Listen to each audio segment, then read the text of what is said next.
Salut YouTube et bienvenue sur Bingeflixers. Alors aujourd'hui dans cette nouvelle vidéo, nous allons parler une nouvelle fois d'une série disponible sur Netflix et il s'agit de Lydia Fessalois, donc qui raconte l'histoire de Lydia Poète, qui est inspirée, enfin la série en tout cas, est inspirée d'une histoire vraie. Alors c'est vraiment juste inspiré, mais voilà, c'est censé retranscrire à peu près la vie de la première femme avocate d'Italie.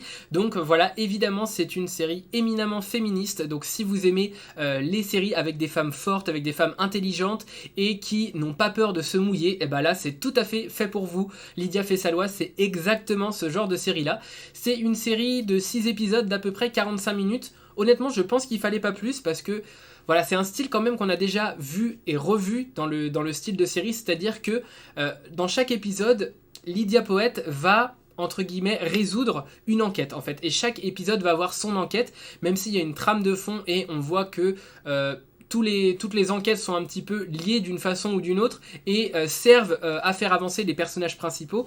On sent quand même que voilà, c'est, en tout cas moi je trouve que ce genre de format de série, c'est un petit peu du déjà vu, donc il faut pas que ça dure plus que 6-8 épisodes, au-delà moi je vais me lasser personnellement. Donc voilà, là en tout cas 6 épisodes, c'est pile ce qu'il fallait, il fallait vraiment pas plus, franchement c'est très bien comme ça. Voilà, donc 6 épisodes de 40 minutes, donc ça se regarde quand même assez vite, même si je trouve que c'est pas forcément une série qui se binge-watch, étant donné que c'est surtout une enquête par épisode, il n'y a pas forcément un suspense hyper intense au fait de continuer chaque épisode. Pour autant, c'est pas forcément une mauvaise série ou c'est pas forcément une série devant laquelle on s'ennuie, mais voilà, il faut savoir que c'est pas une série qui se binge-watch, hein, voilà, il y a des séries qui sont faites pour se binge-watcher, il y en a d'autres qui sont pas faites pour ça, et honnêtement, je pense que Lydia Fessalois, c'est pas tout à fait le genre de série qui se binge-watch, mais pour autant, c'est pas forcément une mauvaise série, en tout cas, moi, c'est une série que j'ai bien appréciée, c'est pas une série que j'ai adorée, c'est loin d'être ma saison préférée, ma série préférée de 2023, mais voilà, c'est une série que j'ai bien aimé, que j'ai apprécié regarder.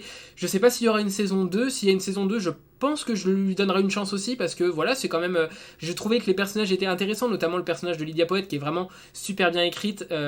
Ouais voilà, l'actrice, je crois que c'est Matilda D'Angelis ou De Angelis, quelque chose comme ça, qui est vraiment géniale, vraiment elle est super dans ce rôle là. Elle inspire une certaine forme de confiance en elle, et c'est tout à fait ce qu'il faut pour le personnage. C'est un personnage qui ne manque pas de répondants, qui n'a pas froid aux yeux, qui n'a pas peur, qui est très intelligent et voilà, qui va surtout vouloir à tout prix se faire sa place et qui ne va ne pas du tout lésiner sur la matière. C'est-à-dire qu'elle va vraiment tout faire ce qui est en son possible pour se forger sa place. Elle a envie de devenir avocate. Alors, ça se passe au 19e siècle en Italie. Je ne sais pas exactement comment fonctionnait le métier d'avocat, mais c'est quand même plus proche de policier, enquêteur que de avocat. C'est-à-dire que c'est vraiment elle qui va mener les enquêtes, qui va aller chercher les indices, qui va aller interroger les personnes, qui va chercher les preuves, tout ça. C'est vraiment elle qui va faire ce travail-là. Donc, il y a un petit peu...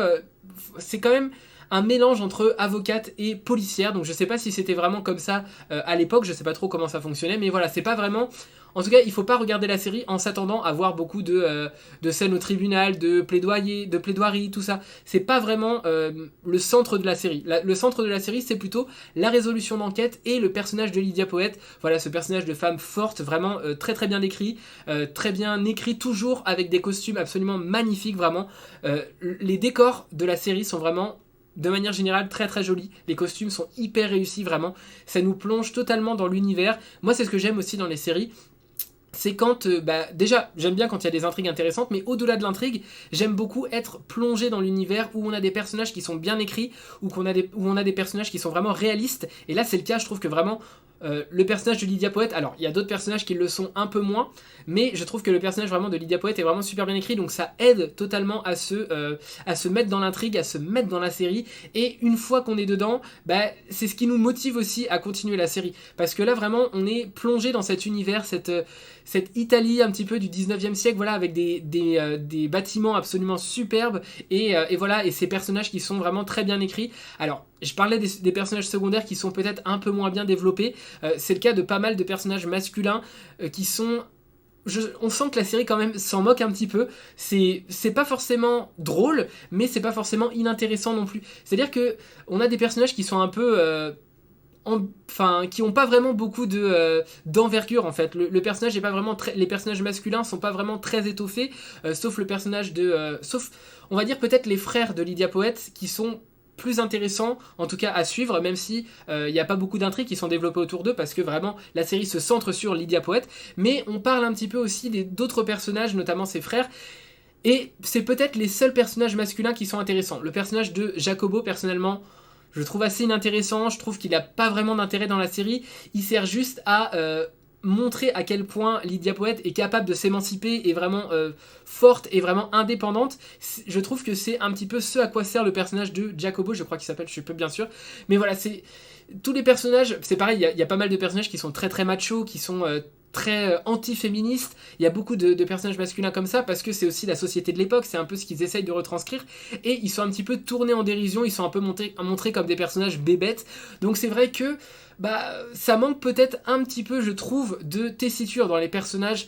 J'aurais préféré avoir des personnages peut-être plus développés, moins one-sided que ça, c'est-à-dire que j'aurais aimé avoir des personnages plus développés dans leur intrigue, quoi, qui ont plus de liens en fait, dans lesquels on peut plus facilement se reconnaître parce que là vraiment on a l'impression que c'est un peu des personnages bébêtes, quoi, et c'est un petit peu dommage parce que franchement la série dans son ensemble est bien, voilà, comme je le disais, j'ai dit déjà plusieurs fois, mais le personnage de Lydia Poët est bien écrit, donc ça aurait pu être intéressant d'avoir aussi d'autres personnages autour masculins bien décrits aussi, bien développés, parce que ça aurait pu permettre à encore plus mettre en avant tout le talent de Lydia Poët, tout le talent d'oratrice et d'enquêtrice aussi. Voilà, ça aurait pu permettre ça, je trouve, un petit peu mieux. Voilà, c'est en ça que je trouve que la série peut être un petit peu décevante. Après, c'est pareil, les intrigues, honnêtement, c'est bien ficelé. Les mystères se résolvent plutôt correctement. C'est pas trop tiré par les cheveux et c'est pas non plus trop évident. C'est vraiment bien écrit. Ça se résout souvent à la fin. Il y a pas forcément, on cherche pas forcément à tout prix créer du suspense, mais il y a quand même des petits retournements de situation qui sont intéressants.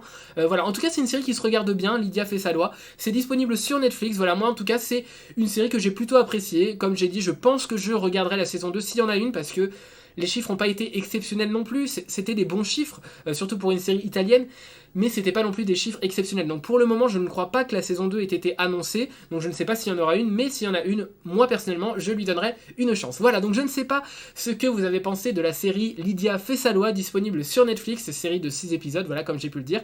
Si vous l'avez regardé, n'hésitez pas à me dire ce que vous en avez pensé dans les commentaires, c'est toujours un plaisir pour moi de vous lire, et sur ce, je vous dis à la prochaine pour une prochaine vidéo. Salut YouTube!